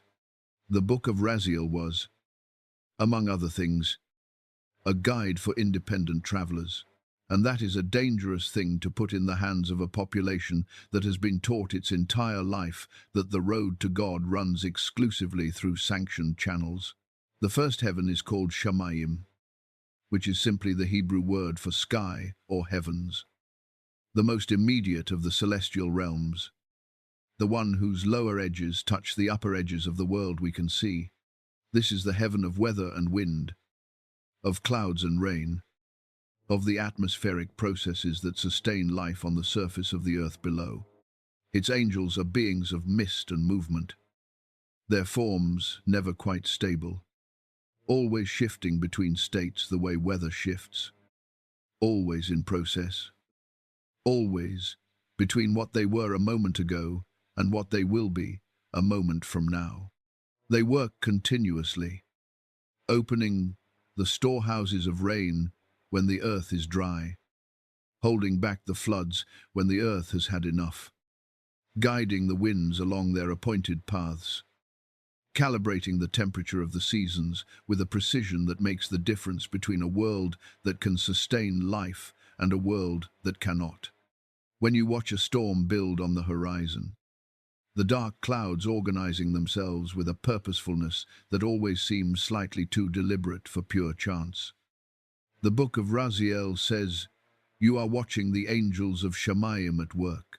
The second heaven, Rakia, is the firmament, the place where the stars are fixed and where the constellations move in their appointed paths with the measured regularity of things that are being guided rather than things that are simply following momentum.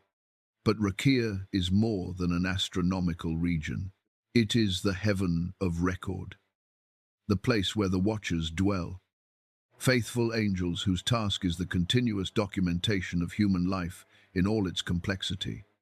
The halls of Rakia are vast beyond imagining, lined with books from floor to ceiling, each book a life, each page a day, each entry the distillation of choices made by a creature with free will, exercising that will in the full and complicated context of being human. These are not cold records kept by indifferent bureaucrats. They are documents of love, maintained by beings who understand the weight of every entry, who know that every act of courage and every act of cowardice, every moment of tenderness and every moment of cruelty, was produced by a creature operating under conditions of difficulty and limitation that the angels themselves have never experienced and can only partially comprehend. The third heaven, Shahakim, is where the manna of heaven is stored and ground. that mysterious substance that fed the Israelites in the wilderness and that the book of Raziel describes as something far more than physical food, a substance that nourishes the soul as bread nourishes the body, that satisfies a hunger which no earthly provision can touch. Shahakim is a place of abundance without excess, of plenty without waste, of the particular richness that comes from having exactly what is needed and understanding that it is enough. Its gardens stretch without horizon, their trees heavy with fruit that carries within it the specific quality of joy that the mystics describe as the joy of being fully what you were created to be, without diminishment, without pretense, without the gap between what you are and what you were meant to be that generates most human suffering. The fourth heaven, Zebul, holds the heavenly Jerusalem, the eternal city that exists outside time and therefore cannot be destroyed by anything that operates within time. Here stands the celestial temple, built not by human hands, but by the intention of God. Its walls made of a light that is also a substance, resonating continuously with the prayers that Michael, the great archangel, gathers from the earth below and presents at its altar. Every sincere prayer ever spoken, the book implies, arrives here eventually, transformed by its journey through the lower heavens into something luminous enough to be placed before the throne above. The fifth heaven, Maon, is the place of unceasing song. What makes this heaven extraordinary is not merely that its angels sing. Every culture in the world has imagined angels singing. But the nature of what their singing does, it is not ornamental, it is structural. The music of Maon is woven into the fabric of creation, the way mathematics is woven into the fabric of physical reality. Not a decoration added to the surface of things, but a fundamental property of how things hold together. To enter Maon, even briefly as Enoch entered it, is to understand that beauty is not a luxury, but a necessity. Not a reward for survival, but one of the mechanisms by which survival is made possible and meaningful. The sixth heaven, Mashon, is the treasury of blessings, the storehouse where the provisions of divine generosity are held in readiness for their appointed moment of release. There are chambers here containing answers to prayers not yet spoken, solutions to problems not yet encountered, provisions for needs that have not yet arrived. The angels of Mashon are stewards of an abundance so vast that no legitimate need could ever exhaust it, waiting with infinite patience for the command that releases each blessing into the world below at exactly the right moment, into exactly the right hands. And Araboth, the seventh heaven, the highest and the last, is where description runs out of language and language runs out of adequacy. The throne at the center of Araboth is not a piece of furniture. It is the organizing principle of existence itself, the point from which all of creation radiates outward and toward which all of creation is slowly, through the long arc of history, returning. The seraphim who circle it crying holy, hoi, holy, are not performing a ceremony. They are reporting an observation, stating the fundamental nature of what they are continuously in the presence of, the way a thermometer reports temperature, not choosing what it measures, but accurately reflecting what is there. Every society in every era produces two categories of knowledge. The first category is knowledge that reinforces existing structures, that confirms what those in authority already believe and already teach, that makes the world legible in ways that support the current arrangement of power. The second category is knowledge that opens doors the powerful would prefer remained closed, that suggests the world is larger and more accessible than the official maps indicate. That implies ordinary people have more direct access to the sacred, the true, and the transformative than the institutions managing those categories would like to acknowledge. The Book of Raziel belonged emphatically to the second category. It always had, from the moment Raziel placed it in Adam's hands, bypassing every hierarchy that did not yet exist, but whose instinct toward self-preservation is apparently encoded into the structure of organized human life.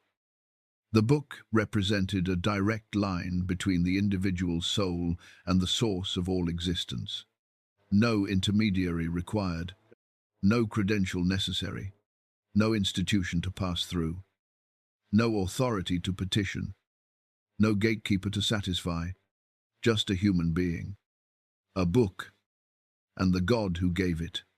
That combination had been making powerful people nervous for as long as powerful people had been aware the book existed. The rabbinical restrictions came first, and in some ways were the most understandable, because they were not entirely cynical.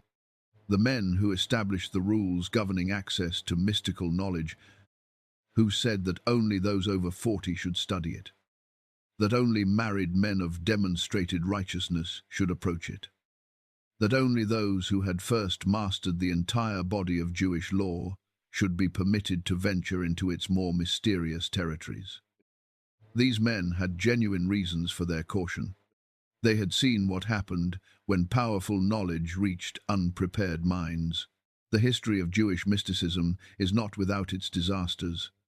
There is the famous story of the 4 sages who entered the Pardes, the orchard of mystical knowledge. Ben Azai looked and died. Ben Zoma looked and was struck with madness. Aker looked and became a heretic, cutting himself off from his tradition and his people with a thoroughness that shocked everyone who had known him. Only Rabbi Akiva entered and departed in peace. And the rabbinical tradition points to this story again and again as evidence that mystical knowledge requires not just intelligence or scholarship, but a specific quality of psychological and spiritual integration that most people, however gifted, do not possess and cannot acquire quickly. The restrictions in this reading were not about control, but about care.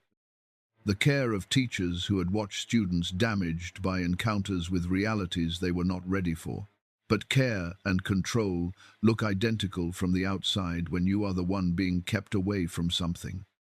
And the history of the Book of Raziel makes it impossible to ignore the degree to which genuine protective instinct and institutional self-interest operated in the same direction and were therefore impossible to disentangle. The Kabbalists of medieval Spain and later of 16th century, Safed in northern Israel, developed the most elaborate system of restriction, wrapping the book's teachings in layers of commentary that were more obscure than the original text, writing in a symbolic language that required years of prior study to even begin to decode. They were brilliant men, genuinely devoted, genuinely seeking God with the full force of their extraordinary intellects. They were also men who had built their lives and their identities around being the people who knew the things other people did not know. And it would take a saint to be entirely free of the desire to keep that distinction intact. The Catholic Church encountered the Book of Raziel through the networks of scholarship that connected medieval Europe's intellectual life across confessional boundaries. Scholars translating ancient texts from Arabic and Hebrew into Latin and Greek, carrying with them not just the words, but the ideas that the words contained. The Church's response was predictable and swift. The book appeared on the Index Librorum Prohibitorum, the list of forbidden texts that Catholics were not permitted to read under pain of ecclesiastical censure. Surrounded by language about Jewish magic and dangerous superstition that said more about the Church's anxieties than about the book's actual content. What the Church was really responding to was the book's insistence that God was directly accessible, that the individual soul did not need the Church as an intermediary to reach the divine presence, that the universe was structured in ways that the Church's theology had not fully mapped and whose mapping it did not control. Protestant reformers were no more welcoming. Martin Luther, who had dismantled much of Catholic institutional authority in the name of direct access to Scripture, drew a sharp line at the mystical traditions represented by the Book of Raziel. Faith alone, Scripture alone. The simplicity of the gospel message stripped of what he saw as accumulated superstition.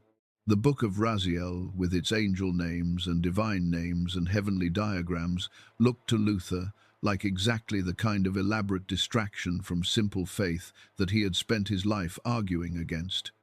The irony that Luther's own emphasis on direct access to God was philosophically compatible with the book's deepest message was lost in the heat of the argument. The Jewish Enlightenment of the 18th and 19th centuries produced a different kind of opposition, no less effective for being more intellectually sophisticated. Jewish intellectuals who wanted their tradition to be taken seriously by the European academic world found the mystical heritage of Kabbalah and the Book of Raziel deeply embarrassing. A reminder of a pre-rational age that progressive thinkers were trying to move beyond. They pushed the book to the margins with the particular efficiency of people who share the tradition they are distancing themselves from, knowing exactly which levers to pull. And yet the book survived all of it. It survived because it could not be made irrelevant by the people who found it inconvenient. Because the human hunger for direct connection with the sacred does not diminish when institutions decide to manage it. Because every generation produces people who look at the official maps and sense that the territory is larger than what is being shown to them. The book surfaced in monastery libraries, translated into Latin by monks who were drawn to its mysteries despite the prohibitions of their order. It was carried in the coat linings of Jewish refugees fleeing persecution across Europe. The physical book becoming a symbol of the indestructibility of the knowledge it contained. It appeared in the collections of Renaissance scholars who gathered forbidden texts the way other collectors gathered art. Understanding that what a society forbids tells you as much about the society as what it permits. The real reason the book was feared, across all these different contexts and all these different eras, was always the same. It gave everyone direct access to God, and that was the one thing every institution organized around managing that access could not afford to allow. There is a particular kind of person who discovers the Book of Raziel today. In the age of digital libraries and instant access, and the complete collapse of the information hierarchies that once made forbidden knowledge genuinely difficult to obtain, they find it through a search, or through a reference in another book, or through a conversation that leads down an unexpected path.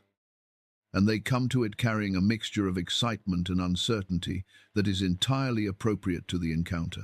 The excitement is appropriate because the book is genuinely extraordinary, genuinely old, genuinely connected to one of the most ancient and persistent human impulses. The impulse to understand the invisible structure of the world and one's own place within it. The uncertainty is appropriate because the book arrives wrapped in centuries of conflicting claims. Praised by some as the highest expression of Jewish mystical wisdom and condemned by others as dangerous superstition. Surrounded by warnings that seem designed to be both informative and discouraging. As though the tradition itself cannot quite decide whether it wants to share this knowledge or protect people from it. The first thing such a person needs to understand, before the cover is opened and the first page is read, is what kind of book they are actually holding, not in the historical sense, though the history matters and rewards careful attention, but in the functional sense, the sense that determines how it should be approached and what it can reasonably be expected to do. The Book of Raziel is not a grimoire in the popular sense of that word, not a manual for magical operations that produce results independently of the character and intention of the person performing them. It does not work like a machine, producing consistent outputs in response to consistent inputs, regardless of who is operating it. It works like a relationship, which means it responds to the quality of what is brought to it, to the honesty and humility and genuine seeking that the reader either carries or does not carry into the encounter. This is the first and most important principle for anyone approaching the book today. And it was the principle that every great keeper of the book, from Adam to Akiva, understood and embodied. Approach it with humility, not ambition.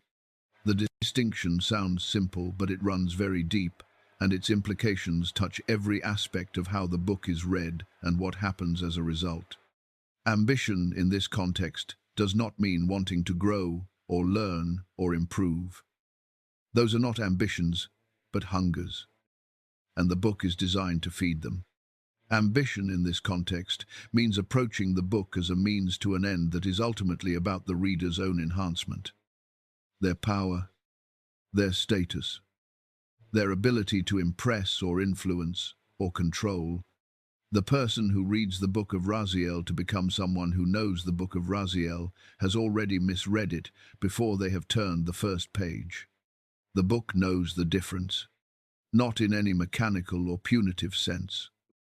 Not because it will curse the proud reader or deliver some supernatural consequence for wrong intention, but because the proud reader will find in it only what they bring to it, their own reflection, amplified and elaborated, which is interesting but not transformative. And transformation is the only thing the book was ever designed to produce. The second principle is one that contemporary Western readers often find uncomfortable. The principle of context. The book of Raziel is a profoundly Jewish text, rooted in a specific language, a specific theological tradition, a specific history of interpretation and commentary that spans centuries and has produced a body of work of extraordinary sophistication. This does not mean it is inaccessible to non-Jewish readers. The mystics and seekers of every tradition who have found wisdom in its pages throughout history are evidence enough of its broader reach. But it does mean that to read it without any engagement with its roots is to read it partially, to receive a fraction of what it offers, to understand the notes without hearing the music. The third principle addresses something the modern emphasis on individual spiritual autonomy tends to obscure. The book of Raziel was never meant to be read alone. Throughout its entire history, it has been transmitted in relationship, from teacher to student, within communities of practice, in the context of ongoing dialogue between the person who knows more and the person who knows less. A dialogue in which both parties are changed by the exchange. The practical implications of these principles, translated into the specific conditions of contemporary life, suggest a particular way of approaching the book that is neither impossibly demanding nor carelessly casual. Begin with prayer. Not because prayer is a magical prerequisite that unlocks the book's power, but because prayer is the practice of remembering where you are and who you are before something you cannot control. And that remembering is the foundation of everything the book is trying to build in you. A simple prayer, spoken honestly rather than performed correctly, is enough. Read slowly, with the deliberate pace of someone who is not trying to finish, but trying to receive. One page at a time, one name at a time, one teaching at a time, allowing each to settle into consciousness before moving to the next, the way you allow food to settle before eating more. Keep a journal, not because the insights you record will be brilliant. They probably will not be, at least not at first, but because the act of writing forces a quality of attention that reading alone does not require. And the book of Raziel rewards attention with a generosity that cannot be accessed at the speed of casual reading.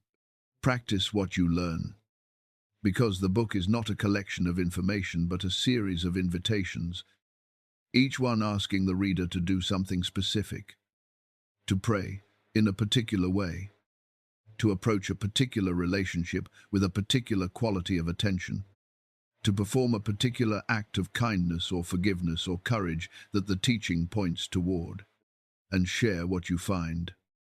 but share it humbly, as a gift offered rather than a credential displayed, as something that moved you rather than something that distinguishes you. Because the moment the book becomes a badge of spiritual superiority, it has been converted from a bridge into a wall. The Kabbalists had a saying that every serious student of the Book of Raziel eventually arrives at through their own experience, rather than through being told, the Torah has 70 faces. They meant that sacred texts are not flat surfaces with a single fixed meaning that the clever reader eventually locates and extracts.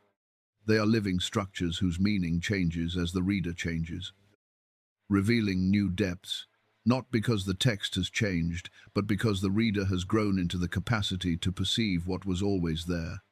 The Book of Raziel is exactly this kind of text. Read it at 20, and it will give you one thing. Read it at 40, and it will give you something different and deeper. Read it in grief, and it will speak to your grief. Read it in joy, and it will speak to your joy. Read it when you are certain, and it will complicate your certainty productively. Read it when you are lost, and it will not give you a map so much as it will remind you that the territory is not as featureless as it seems when you cannot find your bearings. The goal of all of this reading, slowly accumulated over years and decades, is not mastery of the book, but transformation by it. So the gradual, sometimes painful, always worthwhile process of becoming the kind of person the book was always being given to. There is a thread that runs through all of human history, thin enough to lose sight of in the noise and chaos of events, strong enough to have never broken, despite everything that has been done to break it. It is not the thread of political power, which snaps and reforms and snaps again with every generation. It is not the thread of military conquest, which impresses itself briefly on the landscape and then dissolves into archaeology. It is the thread of the knowledge that God reaches down, that the distance between the Creator and the created is not absolute, that the exile which began outside the gates of Eden is not the final word on the relationship between heaven and earth. The Book of Raziel is the most ancient and most persistent material embodiment of that thread, the physical form taken by a truth that would exist even without a book to carry it, but that the book has carried faithfully through fire and flood and the long, grinding erosion of centuries. It passed from Adam's trembling hands to Seth's careful ones, from Seth through the quiet, faithful generations to Enoch, who carried it further than any human being had carried anything, all the way to the throne of God and back. It survived the flood in the heart of an ark, lit by its own glow, a lamp in the darkness of the greatest catastrophe the world had ever known. It passed through Solomon's brilliant and ultimately broken hands, and when he set it aside, it waited with the patience of something that knows its own value and does not require human acknowledgement to maintain it. It traveled through the hands of people whose names history did not preserve, humble keepers in unremarkable lives, who understood that the most important things are often maintained not by the famous, but by the faithful, not by the extraordinary, but by the ordinary, not by those who make history, but by those who simply refuse to let the essential things be lost. The medieval Kabbalists who studied it in candle-lit rooms in Toledo and Safed and Thessaloniki were doing something that connected them directly to Adam sitting on his rock before dawn, turning sapphire pages in the first light of the first morning of his exile.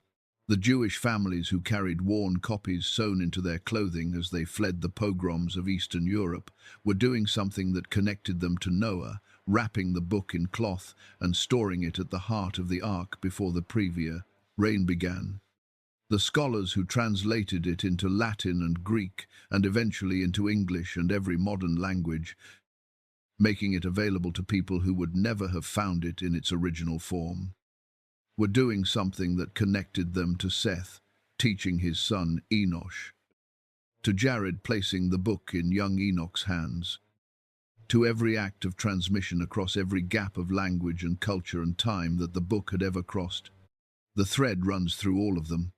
It runs through the great names and the forgotten ones, through the moments of dramatic revelation and the decades of quiet, unremarkable stewardship. It runs through the victories and the disasters, through the periods of flowering and the periods of suppression, through the times when the book was treasured openly and the times when it had to be hidden and carried in secret and defended against the determined efforts of people who feared what it represented. And it runs forward from here, into a future that cannot be predicted, but that the Book of Raziel has always insisted will not be abandoned, will not be left without the presence of the God who created it and who has been reaching toward it without ceasing since the moment it began. What does the Book of Raziel leave us with?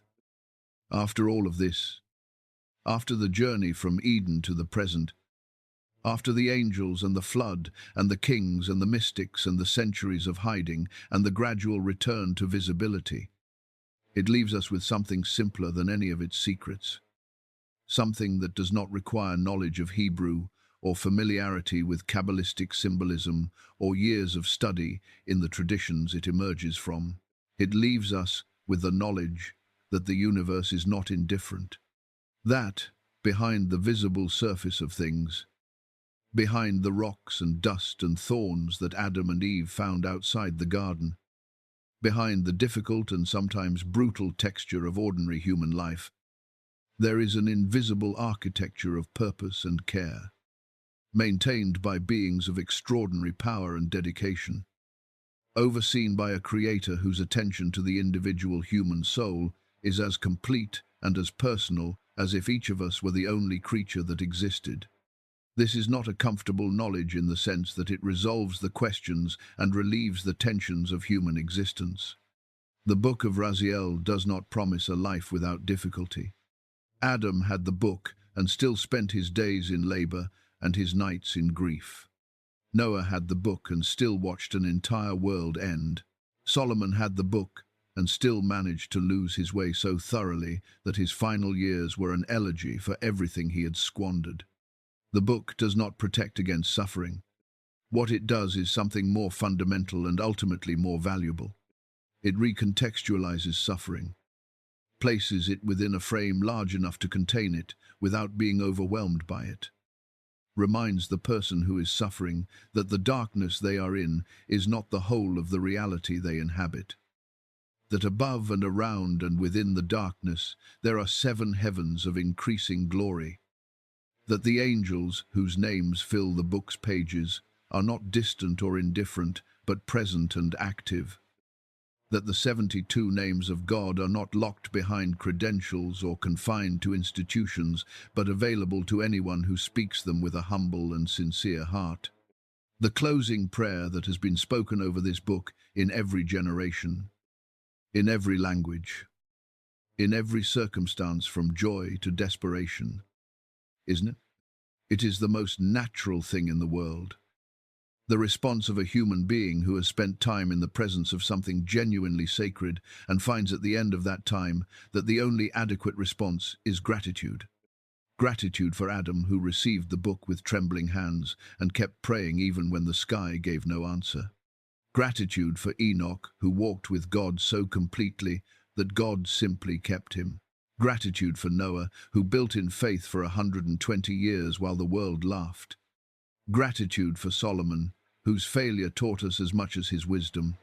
Gratitude for Rabbi Akiva, who learned to read at 40 and changed the world. Gratitude for every unnamed keeper who carried the thread through their generation without recognition or reward. And gratitude, finally, for the angel Raziel himself, who descended on that first cold morning with fire in his hands and a book that glowed like the ocean at noon, and gave it to a weeping man in the dust outside a closed gate, and said simply, "You are not forgotten," whether the book still exists somewhere in physical form, glowing softly on a shelf in a forgotten library, waiting for hands that are ready to receive it, or whether it has been returned to heaven, its earthly mission complete, its contents now written not on sapphire pages, but on the hearts of all who have sought the face of God through its teachings. The message it carried does not depend on the survival of the object. The message was always larger than the book. The message is this: you are seen. You are known. You are loved beyond any measure that human language can reach.